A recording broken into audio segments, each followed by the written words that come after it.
I want to welcome everyone again to another edition of Public Leadership Institute's online policy sessions. This particular session, very timely and given some recent events and national elections, and a topic that raises not only concern about what might be on the horizon, but more importantly, creating opportunities for leadership to do right and really live up to our values of the country. This session entitled Sanctuary Cities and Other Means to Protect Immigrants. We've got a number of experts that are going to be able to talk about not only broad policy around this topic, but also implementation and how local leadership has stepped into the role to be able to do right, live up to our values, and treat people with dignity and respect. My name is Dave Woodward. I am the National Network Director with Public Leadership Institute. I'm also a local county official and a former state legislator, and I'm going to be your host this afternoon as we engage in this topic. Before we do that, I just want to give a little heads up on the Public Leadership Institute for those who are less familiar.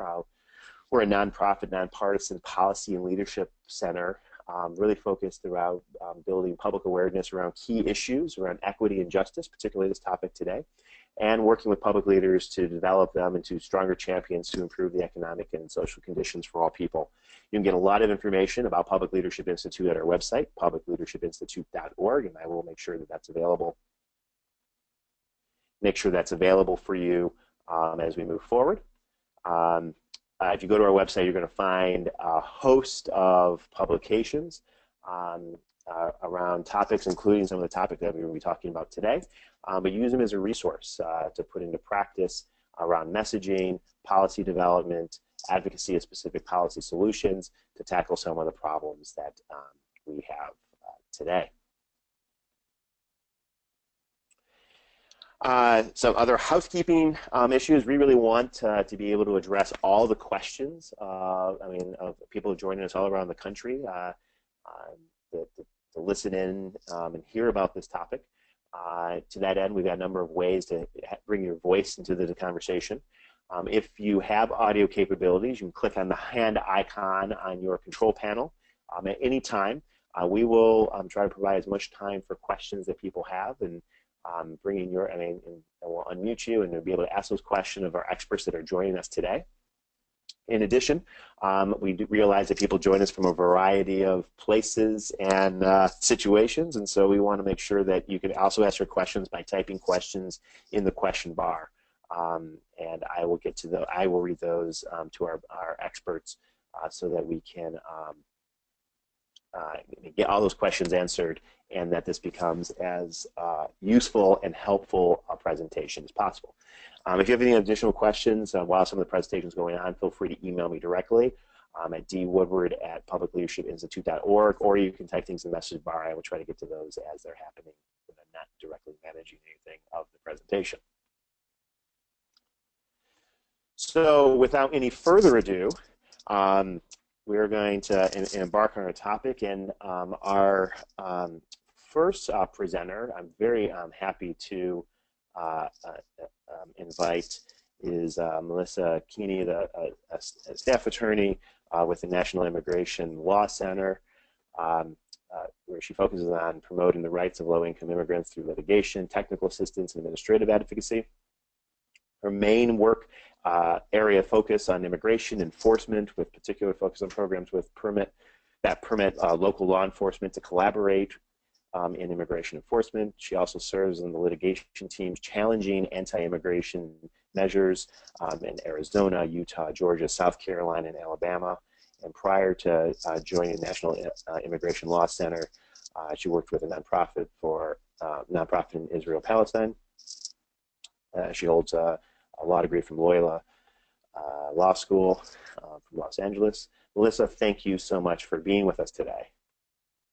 Thank you so much, Dave, for having me. And if you permit me one moment, I will use my limited computer skills to get things switched over to my screen, so hopefully all of you can see the presentation that I've prepared for you today. Just one more minute here. There we go. Have that. Okay, so thanks so much for that introduction, Dave. And as you mentioned, I am a staff attorney at the National Immigration Law Center. We're a nonprofit based in Los Angeles and Washington, D.C., a national organization that seeks to defend and advance the rights of low-income immigrants and their families. So we work a lot at the intersection of immigration and social justice poverty issues. Today, I wanted to speak to you all about what I think is a really critical moment right now facing our country and a real need for leadership at the state and local level in protecting immigrant communities. The topic, as Dave introduced it, is sanctuary cities or sanctuary policies, and I think it warrants a brief introduction about what do we mean by that. And may I ask, Dave, if you could confirm whether the GoToWebinar control panel is permitting people to see adequately, or do I need to fix that? Nope. I think we Okay. see perfectly, everything's fine. If anyone's having any problems, feel free Okay. to message me. But yes, I see your screen perfectly and Great. ready to go. Okay, great. So I think that sanctuary city or sanctuary policy, obviously we're hearing this term thrown around a lot right now. I would describe it as sort of an umbrella term that is being used to identify a sort of broad range of policies. One way I like to think about it is really kind of a spectrum. And there are many points of entry and opportunity for state and locals to engage in the types of policies that both build communities and really have at their core the idea of the value of inclusion and ensuring that all community members feel safe and feel that they have the ability to lead healthy and productive lives. So some of the examples that we're going to go through are meant to sort of provide you with a menu of some of the possibilities and some of the things that various places across the country have already done or are considering that could be considered within this sort of umbrella term of a sanctuary city or a sanctuary policy. And I would say, too, that I think it is important in some sense to claim that language. I've heard concerns raised about whether sanctuary city is really an accurate term because it can be both confusing and perhaps even misleading in the sense that there are, of course, limits to what a state and a city can do to really prevent its enforcement of immigration laws, of course, and we'll go into that in this presentation. But I think because the other side is really framing it in that way, it is important to not shy away from that. And I also think it's not going to change the threats. Right now the threats are around defunding sanctuary cities or targeting sanctuary cities. And I would say that probably simply coming out and saying we're not a sanctuary city and using some other definition of it that you find, I think wouldn't have any real impact on whether or not the threats of funding actually come to fruition or not. And so for that reason, I think that it's a way in which we're seeing some cities really show a lot of leadership and embracing that term and publicly announcing, their intent to remain a sanctuary city. Places that have done that more recently have been places like Chicago and Seattle, Los Angeles, various places that have said we have no desire or an intention to undo any of the policies, the so-called sanctuary policies that our city has adopted over the years. So to get into what exactly are we talking about, what are some of these policies and what do they look like? Some of the examples include, and I have a bulleted list there for you, what some people refer to as trust or detainer policies. Trust comes up because these policies are really about limiting police entanglement in immigration enforcement, oftentimes by limiting or prohibiting local jails from holding people, extending their detentions based upon only a request from immigration officials. And many cities have done this. I'm going to go into more detail about what they look like and some of the motivations, but I would just say that underlying them is usually a desire to increase community trust of the police and ensure that there is this better and more bright line between policing duties, which are really about criminal justice enforcement, and immigration enforcement, which is really a federal responsibility. There's also a lot of cities have more general confidentiality policies, ones that don't just relate to law enforcement, but relate more generally to protecting information, not just about immigration status, but about a whole range of potentially vulnerable information that is collected through the administration of different benefits and things, programs like that. And it's a policy that restricts the sharing of that information unless otherwise required under federal or state law. Also, municipal ID policies I have here, and you may be sort of scratching your heads a little bit, wondering how a municipal ID policy for example, could be considered a sanctuary policy. But again, I think of these as sort of, it's a spectrum, and many cities have adopted a lot of these different pieces. Some have adopted maybe one or two. But the municipal IDs, I think, fit into this discussion because they're a very sort of practical and pragmatic way to ensure that people have the ability to have some form of government ID, which is important for a whole range of activities, both personal and public. So, you know, just opening a bank account, for example, also interactions with law enforcement. And they also really send a message that you're a part of our community, you're included in our community, and welcome in our community, and they can have the real practical effect of protecting people because now they have an ID that they can use to engage in day-to-day activities. Also, policies limiting information collection. I've termed these sometimes don't ask policies, and I'll show you an example of one of those. Right to counsel, this is really about the ability to access counsel when an individual is in immigration proceedings. We are seeing some efforts emerge currently in places like Boston, Los Angeles, and California, and there's already a really great program going on in New York and New Jersey where the city or the state is actually investing in providing funds in order to allow individuals the ability to have counsel if they're in deportation proceedings, even if they can't afford it.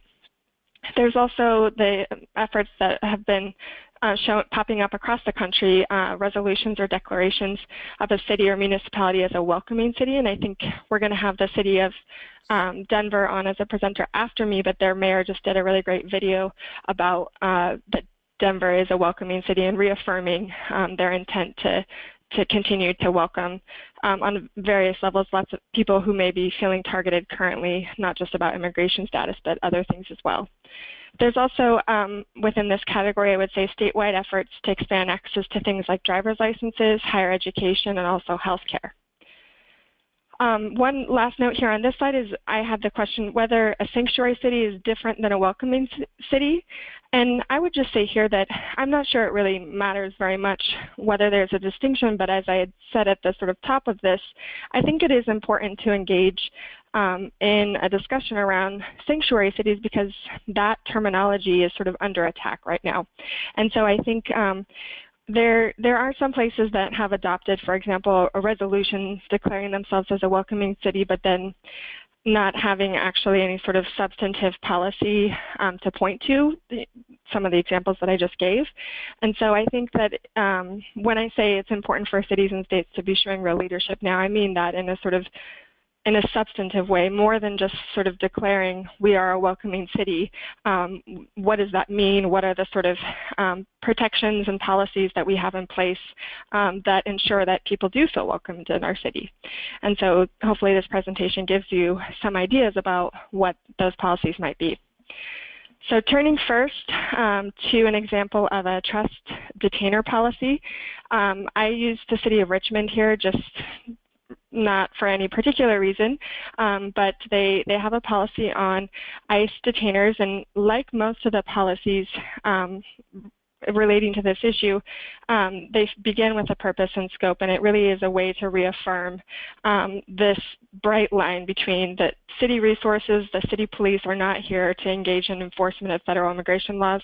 That is a federal responsibility, and we sort of reaffirm that general principle. And then the policy goes into much more detail. Here, the policy requires that the only way that the local jail would hold somebody would be if there was a federal arrest warrant or an order signed by a judge.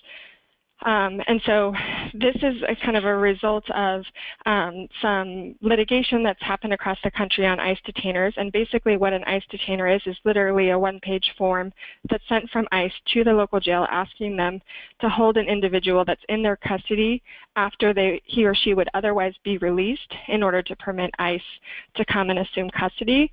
And there was a lot of litigation around whether or not that request and the jail's compliance with that request violated the Fourth Amendment, and ultimately the courts have held that it did violate the Fourth Amendment, and that these requests do not meet the standards of probable cause that the Fourth Amendment requires.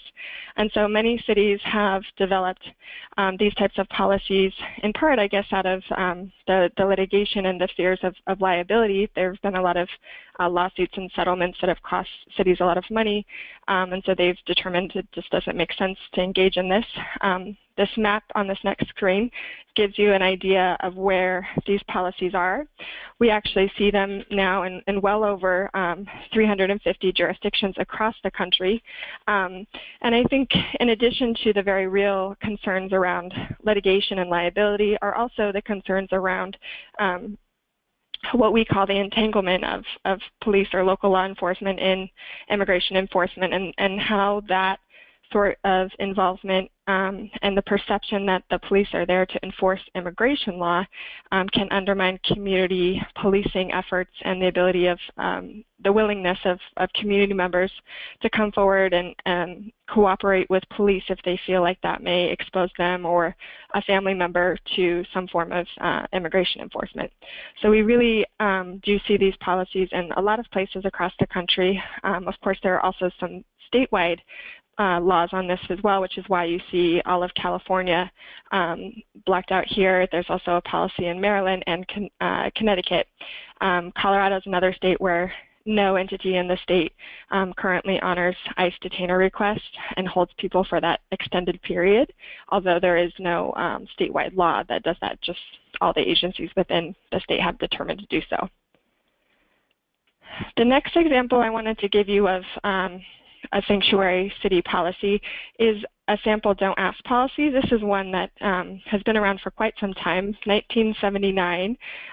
This is Los Angeles' Special Order 40, and it's actually withstood a number of legal challenges, usually by Judicial Watch, upholding the fact that it is legal and does not violate any sort of federal law.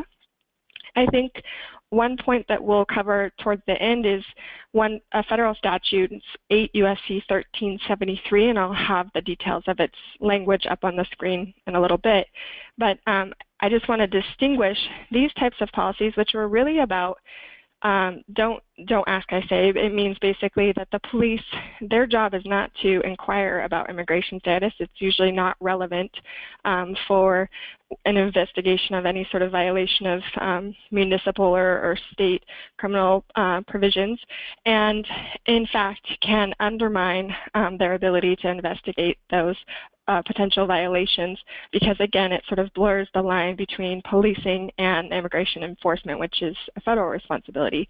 So these policies have been around for quite some time, and we see them in lots of places, not just the sort of blue Los Angeleses of the country, but in lots of places have developed similar policies. And I think they're really important for just making really clear to law enforcement officers that it's not their job, nor is it within their authority really to be investigating immigration status. Usually they don't even have the proper training or information to be able to do that in a way that wouldn't violate the Constitution.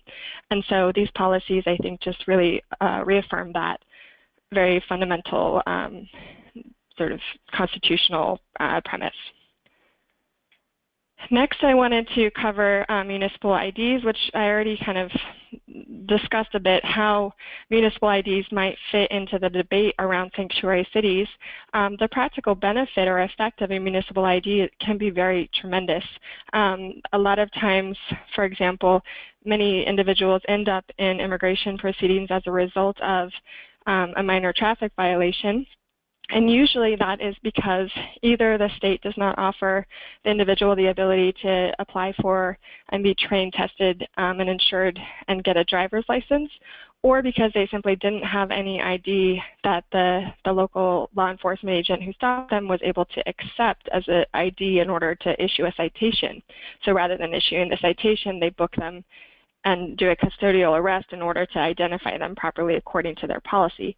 What a municipal ID does is allow that person to have a government-issued ID that is verifiable and secure, that avoids that entire process that can really expose them to, of course, one of the greatest levels of harm. I put here a link to a model municipal ID policy that was developed by a sister organization, the Center for Popular Democracy. That's just one of many tools, and I would say that on all of the policies that I'm discussing, we have the ability to provide you with resources and model policies and assistance if this is something that your city or state doesn't currently have, but you think they would be interested in. This is just one of many examples where you can find a lot of resources that are out there. This is just a list to give you a sense of some of the places where there are either currently municipal or city IDs that are offered to all residents, or places where campaigns are underway, and this is definitely a partial list and probably a slightly outdated list as well. But just to give you a sense, this is a pretty popular thing that we're seeing across the country. One thing I would note is that along with passing a municipal ID policy, one very important consideration is confidentiality. It would completely undermine the entire program if individuals didn't feel secure coming forward and applying for the municipal ID because of how the information was stored. And so I think we also have a lot of recommendations for how a city can ensure that it's offering the most robust sort of confidentiality and privacy protections that it can, and that will allow them to really encourage individuals to participate in the city ID program. This here is just an example of a welcoming resolution, but again, I would say I think the best ones are where it's accompanied, the welcoming resolution is accompanied by a substantive policy choices, any one of many options, I think, on the spectrum that really provide some sort of practical effect and benefit to individuals in the community, and really do what sort of the city and state can do to protect individuals, particularly individuals in the immigrant community. The right to counsel I wanted to cover because I think that it's kind of really the policy where a city or a state can put its money where its mouth is kind of policy. We've seen a great level of success in New York and New Jersey in the pilot program that they have there to provide the right to counsel to all individuals in immigration proceedings. There are efforts underway in Boston and LA, also statewide efforts in California and elsewhere. And I think that the statistics on this are quite alarming, really. Only 2% of immigrants who are in removal proceedings, both detained and non-detained, have any sort of representation. And then individuals who are detained with representation are 10.5 times more likely to be allowed to stay in the U.S. Because of that representation as compared to individuals who are not represented. So it's a dramatically different outcome if an individual is able to retain counsel and have somebody help walk them through what is, of course, a very complicated legal system, the immigration laws, and it really can be just a fundamental difference in terms of what happens to that individual. And I think these types of policies, they of course require some investment from the city or the state, but they are tremendously effective and really in some ways I would say almost revolutionary in terms of protecting individuals. And if we have an administration incoming that plans to really ramp up immigration enforcement, I think we'll see potentially a lot more individuals in deportation proceedings, a lot more individuals in need of pro bono representation, which the the current pro bono system is really unable to supply and meet adequately. I also wanted to briefly cover statewide efforts on inclusion, things like driver's licenses, healthcare, and tuition equity.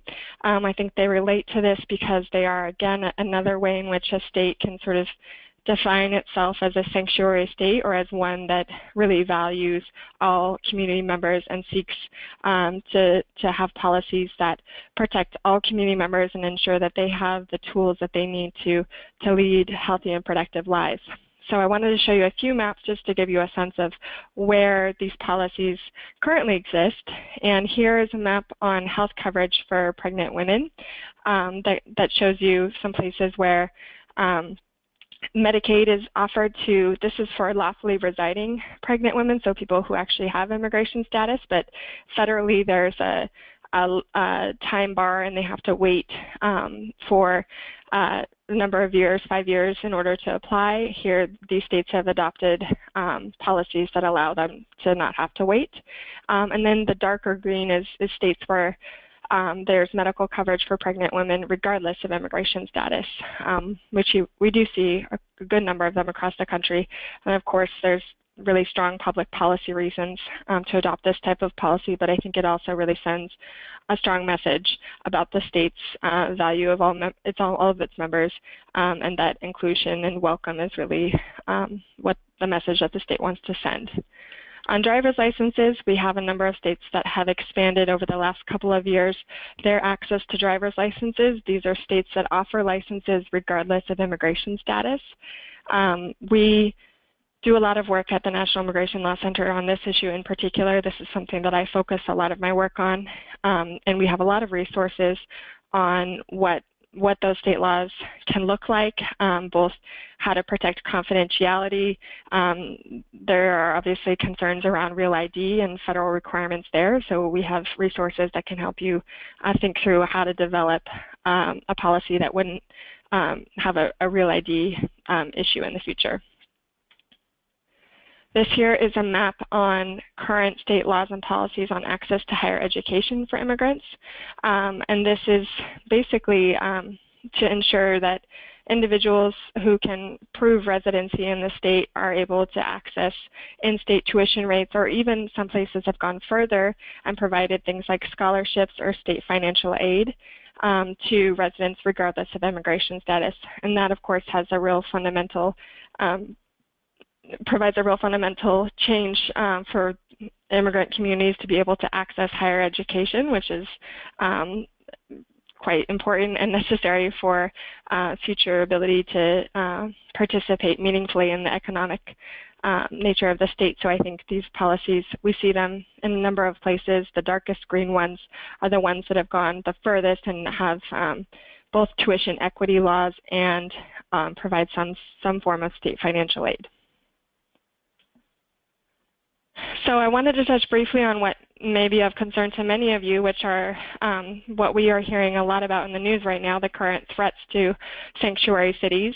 Of course, the Trump administration, this was one of their key and more fundamental pieces of their platform, was a promise to go after, quote, sanctuary cities. I think at this time it's still a bit unclear exactly what is meant by that. Again, sanctuary cities is not an easily defined term necessarily and could include a broad range or spectrum of different types of policies, but I think that it's probably referring most specifically to places with a detainer policy or some other type of limit on police entanglement and immigration enforcement. And I think also the basis upon which a Trump administration could or could not go after a sanctuary city is unclear and will probably become clear in the first few days from some sort of statement from the Attorney General. But it's likely referring to a statute that I mentioned earlier. It's a federal statute. It's 8 U.S.C. 1373. This is the language of that statute. I guess what I wanted to underscore for you is that this statute has been on the books since 1996, and it basically prohibits any federal, state, local law enforcement or agency, government agency, from restricting or prohibiting the sending of information to federal immigration authorities regarding the citizenship or immigration status of any individual. So two really key things. One, it's about communications, and so that's where the distinction I was making between the don't ask versus don't tell policies. This obviously prohibits a don't tell policy, one that says no state or local agent may call or communicate with ICE once they have acquired some information, but not just that it's about the communication, but that it's also about only two topics, citizenship or immigration status. So many localities, in addition to limiting whether or not a local agency will hold somebody on an ICE detainer, have also limited when they will respond to what's called notification requests, which are requests from ICE to notify ICE about a person's release date from criminal custody. And so many places have said we're not going to do that either. The reason that this does not violate federal law is because 1373 is not about communications regarding release dates, it's about communications related to citizenship or immigration status. So just wanted to sort of underscore why to us it is clear that while these threats are very real and I think are causing concern in some local communities, that we feel the policies that are currently out there and even the ones on detainers and communications about release dates are not in violation of federal law, and there would be no real basis to actually limit funding opportunities. Of course, that doesn't mean that the threats stop, and again, I think it will be important to see exactly what the details are of how they plan to, if they do, to carry this out. And I think already we are beginning a lot of research and legal memos on why, what our defense of those policies would be. Shortly, we hope to have a memo out that's going to be on behalf of the U.S. Conference of Mayors and the Major Cities Chiefs Association that will really go into more detail about 8 U.S.C. 1373 and also the 10th Amendment and how these policies are protected by the 10th Amendment. And here I linked to an article that was recently released in the Sacramento Bee by Professor Bill Hing. I think really goes into a nice, not too sort of in the weeds legal argument about how these local policies are protected by the 10th Amendment, and really the Obamacare law, that the lawsuit that went up to the Supreme Court provides us with one of the stronger arguments for how these policies, a city or a state cannot be coerced by threatened loss of funding in order to undo its so-called sanctuary city policy. So you may want to check that out because I thought it was a good resource. The other threat I wanted to underscore is the possibility not just of federal administrative action, but also legislative threats. This last year, we saw a number of attempts by Senator Toomey and Vitter to try to penalize localities with community trust policies, usually ones around detainers, that would have mandated local jails to hold individuals on these ICE hold requests or detainers, and then also would have created new mandatory minimum sentences for immigration violations of illegal reentry. None of those passed this year, I think, given the makeup of the House and Senate. I think we can imagine that they may come up again. And I really wanted to underscore the role of local and state leaders in working with us to try to prevent passage. Those were really some of the strongest voices we had in opposition to point two. A lot of times it was the local police chief or sheriff or county commissioners speaking about both the harm to the local community that would result from penalizing the community trust policy and withholding that critical funding, and also the reason for the local policy and how it benefits the local community. And those really helped to get allies in the Senate to prevent these measures from moving forward. And I think we would hope to be able to partner with you all in the year to come if this type of threat looms again, to be able to really underscore that state and local leaders are opposed to federal mandates and federal laws that would penalize them in this way.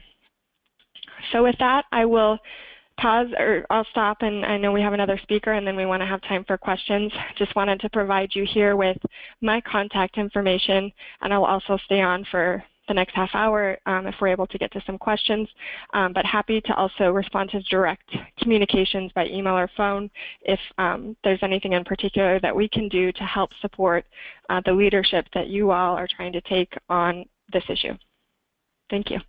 Great. Thank you, Melissa. That is a tremendous amount of information, and people are starting to type in their questions, and people can type in their questions or raise their hand. We do have another presenter that's going to be able to talk maybe a little more in terms of tangible realities as a city councilwoman in Denver. Robin Kinich, first elected in 2011, reelected in 2015, brings over 20 years of experience, policy experience in the nonprofit public sector, advocating for a host of issues to improve the conditions of working families. Councilwoman Robin Kinich, thank you very much for taking time out of your busy schedule to be with us today. In Denver, a welcoming city. Would love to hear some of your thoughts in the environment that we are. Thank you, Bernie. I want to confirm you can hear me okay? We can hear you fine. Great. Thank you so much, and greetings to everyone across the country on this call. I'm here with two hats, I guess. The first is my role as a local elected official and my work here in Denver, Colorado, but I'm also here as a board member of Local Progress, which is a national network of progressive local elected officials that has a long history kind of coordinating with NLI, and you know, we really appreciate the work that they do in this space as well. So when I think about my local work here in Denver, you know, we are what, you know, Melissa probably described as a welcoming city. We had a proclamation back in 1998 by our then mayor that really, I think, has been what folks have focused on in putting us into the sanctuary city space. They've focused on this proclamation declaring that we're inclusive and accepting. And we also are a city, as you saw on the map, that does not honor ICE detainers. We believe the Fourth Amendment case law is really clear and really had a very non-controversial end to those detainers as a result of that case law here in Denver. So those are the two reasons why we've been put into the spotlight by our media and questions from our community. And I guess my approach as a local elected official has been really, you know, three separate goals. First, to reassure our community that we stand with them, that we are not changing our approach, our obligations to protect and serve them based on these threats.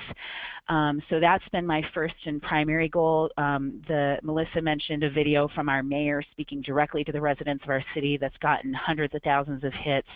Our police chief was one of the early chiefs that came out and stated that you should call the police if you need protection. We don't care about your immigration status. So these kind of reassuring statements, for me, that's been through media work, and as my body of the city council, as colleagues last Monday did a proclamation, very broad, not specific to sanctuary cities, but broadly stating our commitment and reaffirming of our status, to just send a message to folks that we're here, we're with them.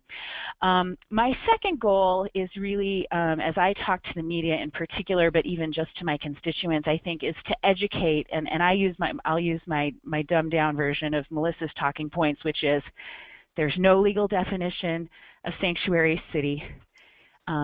There would have to be some new law or new theories or new efforts to go ahead and take action against us. This is not imminent, as in they could literally start stopping funding tomorrow. That, you know, that there is little, if any, legal basis to the threats at this point. And so not that we shouldn't be vigilant, but just to kind of lower people's concerns that this could happen overnight, to lower people's concerns that this is something that the president could do without any legislative action. action without any steps. So I think not trying to downplay fears unrealistically, but trying to make clear that we have some really strong legal protections and basis at our hands.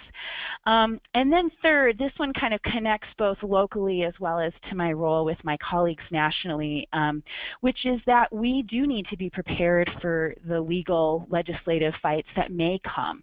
And so, whether that be places like Colorado, where maybe our conservative majority in one of our chambers decides that they want to use this moment to roll back some of the things we've done at the state. We might have local threats that come through this window, or being prepared for the Toomey type bills. I think we have some potential for some strong coalitions, even with moderates from other parties, because what I see in those requirements to hold people and start enforcing federal immigration laws is what Republicans like to call unfunded mandates. So I think we need to be prepared to form some unusual coalitions to fight those efforts, and then just to be very organized about the climate. I'm an out lesbian elected official. I think a lot about the lessons we learned from marriage equality, and one of the things that I think we have to be doing right now is not just preparing for legal and policy fights, but really thinking about how we talk about immigrant families in our communities, how we raise up their stories and help our constituents who are not immigrants understand the value that they bring to our economies, the families that are really embedded in our communities and part of the backbone of our communities. So I think we have roles both in that formal movement building and being prepared for action, but also really setting an example. I more so than any time in my career, people have asked me questions that have nothing to do with my job. They've asked me, what can I do? How do we stop this? And so I think for us as elected officials to think about that very precious and humbling kind of role that we're in now, where people are looking to us for guidance, and our role in creating safer spaces for immigrants beyond just these policies, but in the climates of our city. So that's our approach here, and with my colleagues nationally, a lot of coordination at Local Progress to think about how we do technical assistance on some of the policies Melissa mentioned with our counterparts, whether we need to think about new approaches as we need to be nimble as new things arise. What are the new opportunities that aren't on her list yet that we should be exploring to create safe spaces? I know there's been many conversations in communities about churches and some of the very back from the early Underground Railroad type days, of should things get very difficult in terms of more aggressive deportation efforts, what spaces can be made available. So I think thinking about all of those things, and I too will stay on the call, but I have great humility here. I am no immigration expert, but I'm happy to bounce ideas off of folks during the discussion if that's helpful. Great. Well, Councilwoman, thank you so much. I think you put in very simple terms how all this, not only the policy work, but how it really matters to ordinary people. And this is, I share your sentiment. This is a defining moment in how we show up as a country, and living up to our values. And thank you for your leadership on this. And Melissa, both of you, thank you so much for making time to be here. We're going to open it up to questions. We've got a number of questions that started being typed in over the course of the presentation. But I do want to remind a couple things. The information presented will be made available. You can either access it via our website at publicleadershipinstitute.org, or if slideshows and other things like that, we'll make those available to you. You just have to reach out, and we'll make sure that happens. But if you have questions, raise your hand by clicking on the hand icon on your control panel if you have audio capabilities, or type question in the question bar, and we'll try to knock out as many of these as possible. And I'm going to open it up to both you, Melissa and Robin, if you want. They just jump in if there's a question that you feel compelled to jump in on. The first one, maybe to start off, because I think Councilwoman, you raised the question, like new law would have to happen to really penalize local communities that that live to their values and don't single out and become an immigration force. So I mean, the question that Melanie raised is like, what are the drawbacks of some of the policies, Melissa, that you outlined for a community if they were to adopt them? The drawbacks in terms of whether a federal legislation could threaten? What is the risk exposure? I mean, what is the what is the consequence for communities passing a number of things that were outlined? Yeah, and one other thing I should have underscored is another place where I think a lot of people are looking at right now is schools, and so that's something that we're also developing some resources on. But to answer the question, I think I agree with the councilwoman that there is no law currently, federal law, that is being violated by any of these policies. So I think whether we see any sort of new attempts like a Toomey or a Vitter bill to change the landscape and change the federal laws, I think that we still have really strong 10th Amendment arguments. All the types of policies that I tried to cover are very clearly within the state's traditional role and authority. So determining who has driver's licenses, determining use of local law enforcement and local jail resources, making decisions about identification when it comes to city IDs, making determinations about who can be on school campuses. All these types of policies have always been things that have been within state or local concern and control, and I think we have really strong 10th Amendment arguments that even any attempt by federal legislators to change the federal landscape and to either create mandates or penalize would run afoul of those really fundamental 10th Amendment case law. Great, thank you. A question from Dustin that says, and if I start getting into the weeds, so in Virginia state, law mandates that police inquire about immigration status upon arrest. What can a mayor or police chief do to stop ICE from taking immigrants despite this law? I mean, basically, not complying. Yeah, that's a great question, and I think, yeah, there are often, obviously it's not just federal law that cities have to be concerned about, but state laws that would restrict the ability to adopt certain kinds of policies. I mean, my sense of that would be that currently everybody who is arrested and booked into a local jail has their fingerprints taken, and under what was formerly the Secure Communities and is now the Priority Enforcement Program, or PEP, those fingerprints are checked against federal immigration databases. So I think there's an argument to be made with respect to Virginia that that's already happening and that the inquiry is automatic because everybody who's booked in the jail has that biometric information being shared and sent.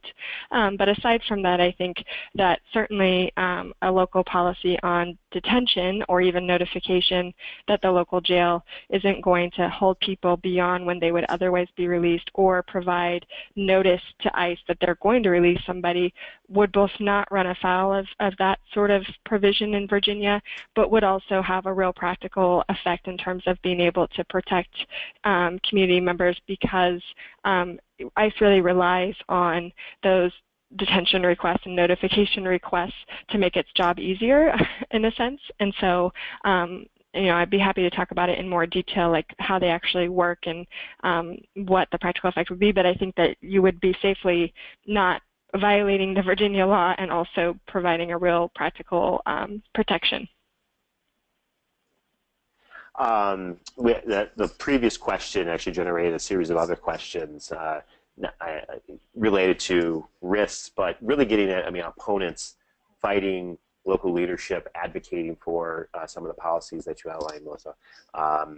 So in response to opponents' claims that these types of things makes America less safe, what is the response to that? Well, it's interesting. We're actually trying to develop some resources for all of you on that particular piece to actually undertake a quantitative study that would look at the community safety benefits of these types of policies. But I think that aside from a wealth of anecdotal stories of individuals who have been who have felt confident calling the police for help as a result of a clear statement or policy from the police department that it's not their responsibility or goal to be involved in immigration enforcement. I think we have a number of those types of stories to point to. We're also really interested in talking to police chiefs and sheriffs, and I do a lot of work with them to draw out some more of those narratives that they may be in a position to describe specific instances where it's clear that the community trust policy resulted in an individual being willing to cooperate with police, which had a larger public safety benefit. And then there is one report. I'm sorry. Oh, this is Robin. On the other side of things. When you pause. Okay, great. Just one report I wanted to point to out of the University of Chicago that sort of did the reverse analysis that looked at when there isn't a community safety trust type policy in place, community members report being very afraid, and the numbers that they have in this report, which I'd be happy to share, are really, I think, helpful to point to, that it creates a climate that undermines public safety for everybody because individuals are afraid to interact with law enforcement. Sorry, Robin, go ahead. No, I was just going to put a human story punctuation point on what Melissa just said, which is that, one concrete example in our community that we've talked about is domestic violence. We've had 10 domestic violence homicides this year. It's an epidemic, and, domestic violence homicide often takes children with it. It can take bystanders. It's dangerous to our entire community. And so if victims are afraid to report, then you have perpetrators who not only are a danger to them, but danger to others, danger to their next partner who may or may not be an immigrant. And we also have, the case of upstream costs. So if we have children using the library and getting exercise and going to school because they don't feel afraid of deportation or of their local community turning their back on them, those kids are healthier, less likely to end up with juvenile justice obligations that we as communities have to pay for, or child interventions because kids don't have enough to eat.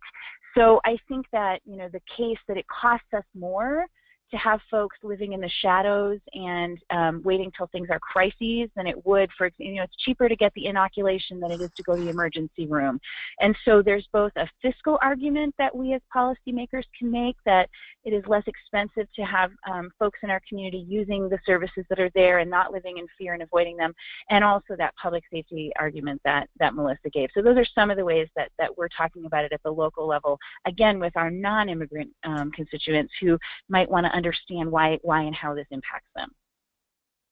Great. I think that's incredibly helpful, and it can help hopefully embolden some courage to be able to take on some of these tasks. We have a question here from, and I apologize, I didn't get the name right, Suk. Let's see if you raised your hand, and I apologize if I mispronounced your name. Can you hear me? I can hear noise. If you raised your hand to ask a question, you're live, but muted on their end. Okay. We have another question coming from Dina with the SEIU Pennsylvania State Council, where, obviously Pennsylvania has a very conservative U.S. senator and a legislature trying to push through anti-sanctuary city policies. Can you speak to anything in which cities might be able to even to resist those where their states are imposing? Does a state have the authority to intervene in a municipal federal issue? What practices are groups using on the state level to defeat legislation like this where it's happening? I think some of the maps, Melissa, that you laid out signal where there's some maybe adversaries that are trying to implement federal immigration policy at the state level and to further punish those who are holding up. But what suggestions do you have to that? Great. Yeah, it was a real battle in Pennsylvania this last year with Metcalfe's bill, and I think certainly a state that we watch, and we saw about 26 states actually this year propose their own level of, quote, anti-sanctuary city bills, and those were they would have been state laws that would try to penalize localities, sort of taking the Trump line, that have sanctuary city policies or community trust policies, and none of them were successful. I think that was a result of really great organizing and advocacy work across the state levels. I would say, one, we have a lot of resources on that. We're actually developing a toolkit right now that's aimed at those anti-sanctuary city efforts at the state level and giving resources for advocates that were developed, talking points, letters, different things that were developed over the last year or so in those 26 state battles. And I think that it will be interesting too to see what happens in the next year and how much we really see states doing much of anything on this, or if they are going to feel the quote problem is kind of taken care of by the federal threats and sort of take a back seat and just sort of a wait and see approach. We're not sure yet how that's all going to pan out, but I think that we'll certainly be ready to provide as much resource and support as we can if that continues to be an issue. But I would say we've had a lot of success so far in beating back those proposals. I have a question here, and Melissa, I think you started to raise up some of the issue of the schools. I think Ryan's a school board member. Are there things that school districts can be doing to aid in this fight? Sure. I mean, so we may be entering a very different climate. Of course, up until now, under the previous administration, schools have been termed a sensitive location under DHS guidance, which means that ICE is not to engage in immigration enforcement at schools. And then in the wake of some of the raids that were happening in early 2015, many schools went, and tried to, and not just tried, they passed their own policies and resolutions declaring their schools safe zones. I think whether we see an attempt by the new administration to undo that sensitive locations guidance memo and sort of declare schools as no longer, quote, off limits for this, I think we will have to see, and that's why we are currently engaged in a lot of research around Fourth Amendment and other issues that schools may be able to rely on to actually close its doors to ICE and require something along the lines of a subpoena or some sort of judicial warrant in order for ICE to be present on the school site. I think that would be obviously the strongest and most robust way to protect students at the school sites, and we certainly are planning to release some resources, we hope, for school board members and others that are looking to take a very pragmatic approach to this and develop policies that actually do sort of fence off a school from immigration enforcement. Denver Public Schools has sent a very powerful letter to its parents if folks are looking for very simple starting point models of language to communicate with, a district about the school's intent and desires to be protecting its students and assuaging their concerns if anyone wants to look at an example of just a good starting communication. Excellent. No, that's fantastic.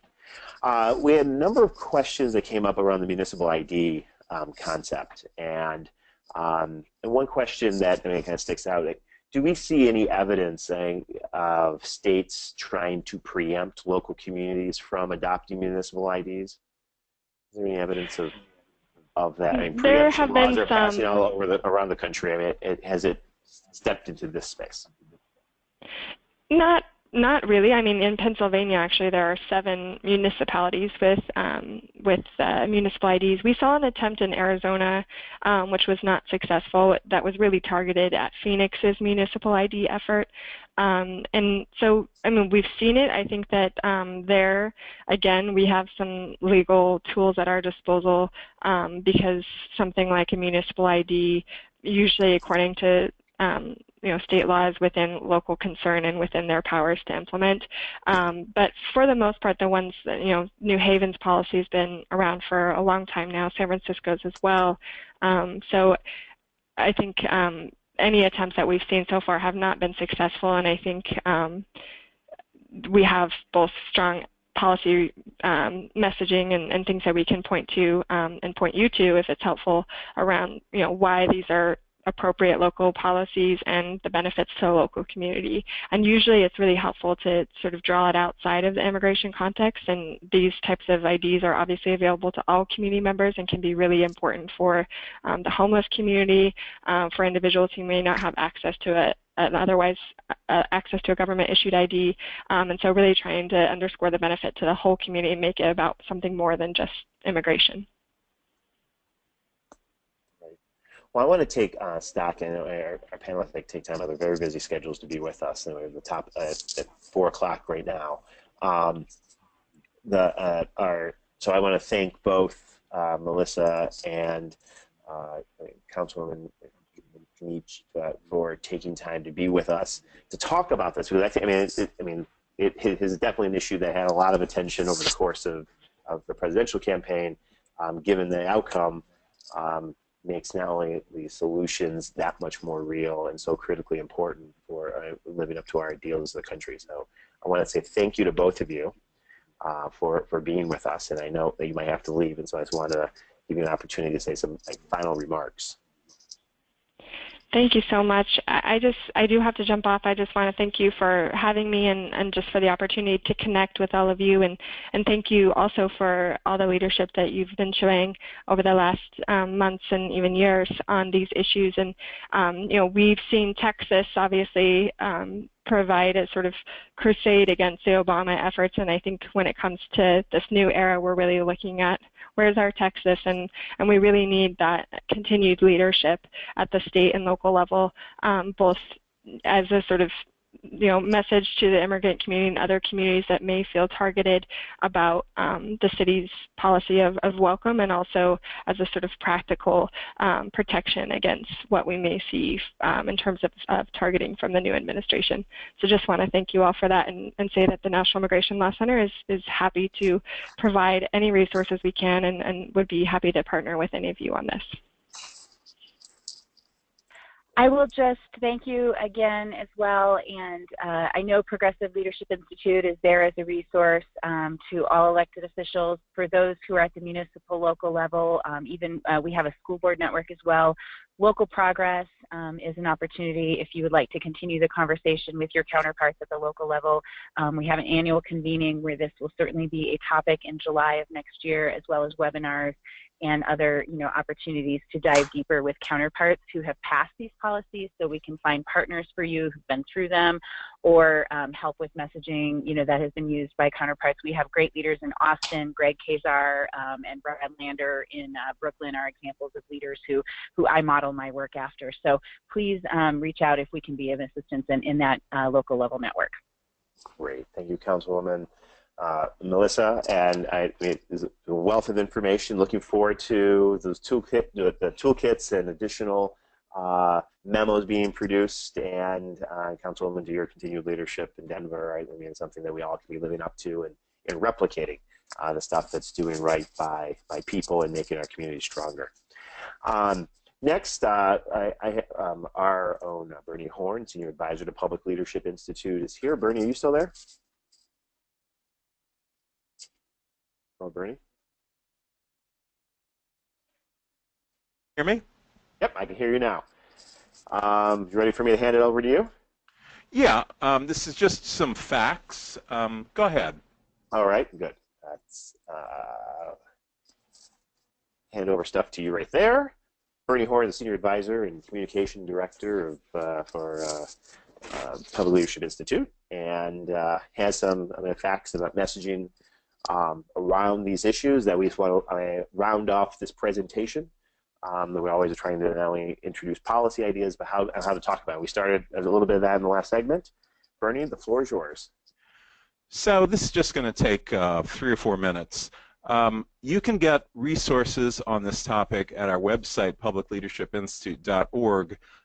There is policy information, there's messaging information, and there's a model legislation. I want to just highlight our Don't Ask Immigration Status model bill. This is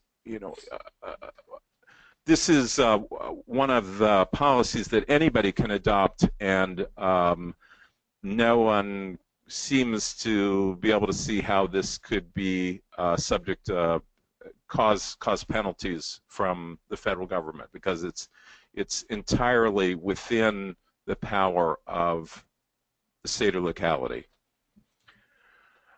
Just a few facts. Now, you know, the recent election seemed that facts don't matter anymore, but it may come in Post-fact world. handy. Yeah, really. It may come in handy to you. So, so look, there's 40 million foreign-born people in the United States. So that when there is talk about enforcement actions, there's 40 million people who are fairly directly feel at risk. However, of those, about half of them are citizens. They're naturalized citizens, and about 1/4 of them are legal permanent residents. So there's only about 11 million who are unauthorized immigrants. And interestingly, the number has diminished by about 1 million since around the time that President Obama took office.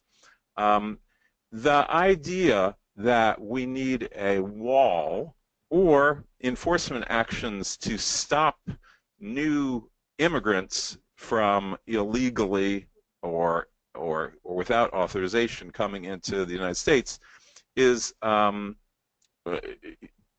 fact-free argument, because we have not had an increase in unauthorized immigrants for the last 8 years. This is for economic reasons, but there's no reason to believe that it's going to change. So that a wall or such enforcement actions get us nothing. Some people argue that it actually keeps people from going back who might want to. These kinds of actions get us nothing. The number of immigrants who are in the labor force is about 8 million. That's out of a labor force of 157 million Americans, so we're only talking about 5%. The reason why I mention this is that this is such a small number that it is not a threat to anybody's job.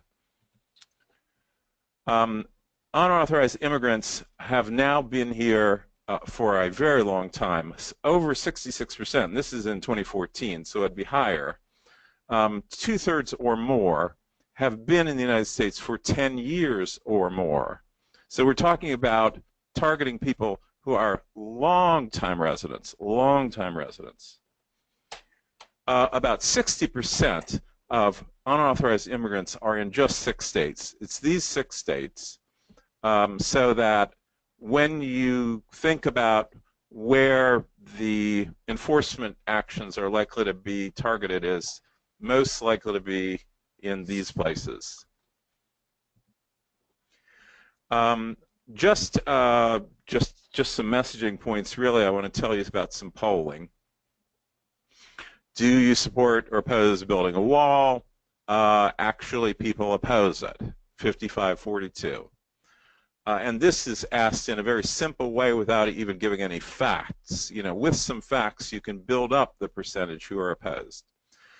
The next one, do you support or oppose suspending immigration from terror-prone regions? That is supported, but again, that's, you know, without any information. People are just kind of imagining that that is meaningful. And this is probably the most important thing is, and this is polling that's been out there consistently for years and years and years, but this is just the most recent poll. When given the choice about what to do about unauthorized immigrants, Americans overwhelmingly want them to stay. 60% want them to stay and be able to apply for citizenship. 12% want them to be able to stay and not apply for citizenship. Only 25% want them to be required to leave. So it's about 3-to-1 against Trump's policies. It's, you know, only about half of his own supporters actually support that policy. And that's all I wanted you to know, just in case you want to use some real facts in this environment where facts don't seem to matter. In a post-fact world. if people have any questions about the messaging stuff that Bernie just went through, and again, I mean, it's a way of kind of closing out this presentation. We did talk about what do we expect the opponents to bring on. And I think, I mean, Bernie lifts up that, frankly, most of the people are with us. And some of this is courage for public leaders to stand up, in some cases advocating for the voiceless. But as Councilwoman Kenichi lifted up, is like, I mean, not only is there a fiscal policy point of view beyond the moral piece and the public safety piece, that I think it's really important that we are proactive in lifting up those points as these ideas come spilling from Washington, or even at some, I mean, at the state level, trying to impede on communities' ability to do right by local folks.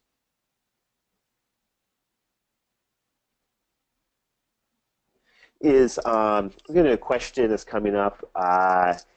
Obviously, as President-elect Trump campaigned and linked undocumented workers with a crime syndicate or criminal elements, Bernie, I mean, you know of any place where a source might be to how many crimes committed by undocumented workers, or there's no shortage of debunked facts coming from that campaign. But again, it's something, as a request coming forward to speak to what is the reality in terms of crime committed among the 11 million or so undocumented individuals in this country. Yeah, I mean, when you're talking about a very large number like 11 million, you're obviously going to find some anecdotes. There are going to be some anecdotes. And those are the people that the Obama administration has been focused on. But I believe National Immigration Law Center, or maybe it's another similar organization, did a study with that compares the percentage of crime from unauthorized immigrants compared to the rest of the U.S. population, and that the percentage of that the likelihood of people committing crime who are unauthorized is like 20 times lower than an average American citizen. The rate of criminality is far less, probably because, contrary to what Donald Trump said, they don't come here to commit crimes; they come here to work. Right, and a better future, and in many cases, overcoming incredible odds to be here. And I think that's an important. It explains the data that's been able to be lifted up. Another question just came through, and it might be a little bit hard. What are the sanctions that the Trump administration might be able to impose on cities that are sanctuary cities, welcoming cities, etc. And we spent a lot of time talking about that. And on some level, there's 10th protection, 10th Amendment protections, new laws that might have to be made. But there's obviously the administration has powers over the operation of the federal government, and there are voluntary programs and other things that can definitely make things difficult. But I think it's really also important, the monumental nature of this task. As a county official, the federal government reimburses our jails for undocumented workers in it, but never know exactly how much or how many people, partially because they probably don't have the personnel to be able to fully investigate that. So some of it's like, what's the scale that they actually have the ability to be able to do some of these things. But I think the caveat to all of that is about being proactive, doing right. So a lot of the policy that was outlined, I think, creates a menu of options that local communities and states can take proactive steps to live up to our values, and frankly act in a way that's in alignment with the polling information that Bernie just shared. Bernie, you want to add to that? Yeah, I mean, the problem with immigration is that there's a great deal of discretion that is controlled by the Trump administration. They can do an awful lot of damage without passing a law. We don't know what Congress is going to do. We don't know to what extent progressives are going to use the filibuster to stop bad things, and how successful they will be. But even without any legislation whatsoever, Trump can can ramp up enforcement with raids that could be frightening, and we just don't know whether he's going to or not. So we have to prepare. Margaret poses a question. This gets a little around the messaging. They asked the question, like, what's the story with unauthorized residents using public services? What's the cost? Are they contributing? Are they paying taxes? Are they undocumented? Are they completely in the shadows? Are they participating in the local state economies? And I guess from a messaging point, Bernie, what do you? Obviously, people. Confirmation bias, and will stream together their own reality in some cases. I think everyone probably on this call has heard that undocumented workers come here in the citizen line, money's thrown at them, they get all these public benefits, we're all paying for all of this. It's hurting our communities. I can say, how do you start responding to that? You're not going to be able to, probably change people's minds, but we're in that type of environment where. How do you push back against that frame that is often lifted up by the right as justification or as fuel of opposing sanctuary cities and welcoming city policies, and probably adding fuel to the fire for this anti-immigration rhetoric that's coming, frankly, in the president-elect's campaign, but out of other public elected leaders?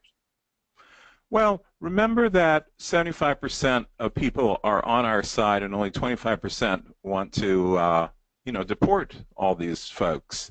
So, I think that you want to first be in agreement with them and say, it's impractical and irrational to try to deport 11 million Americans, and that of which more than 2/3 have been in the United States for more than 10 years. And then